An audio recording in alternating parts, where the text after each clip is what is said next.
ये जो मुजस्मा है ये इनमें ये सुबह से इनकी खपत है, जिसमें एक बूढ़ी औरत अपने बच्चे का हाथ थामे हुए खड़ी है।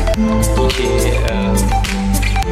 हाथ से बना हुआ बैग लटका हुआ है, पीछे कपड़ा भी है जो हाथ से बना हुआ है, नीचे भी हाथ से बने हुए जूते वगैरह सब कुछ जो हाथ से जो बनते हैं आर्ट एंड क्राफ्ट वगैरह ये सब दिखाया है इसमें।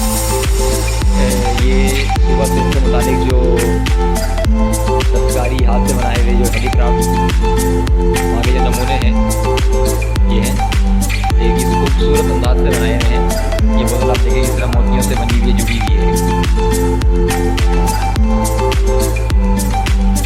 यहाँ पे देखें सिंधी अजरक और टोपी में मलबूस है ये। पीछे खातून है जो लस्सी बना रही है, बच्चा यहाँ पे पढ़ रहे बैठ के। जो मर्द है ये देखें आप हुक्का पी रहे हैं यहाँ पे। इसके साथ ही यहाँ पे सुबह पंजाब की जो सकाफत है ये देखें आप, ये सुबह पंजाब के लोग इस तरह रहते हैं वहाँ के। ये सुबह पंजाब की जो ख़वातीन हैं उनके कपड़े रिवायती कपड़े हैं, उसमें मलबूस हैं एक औरत। ये भी सुबह पंजाब की जो ज्वेलरी है जो वहाँ के जेवरात वगैरह हैं ये है।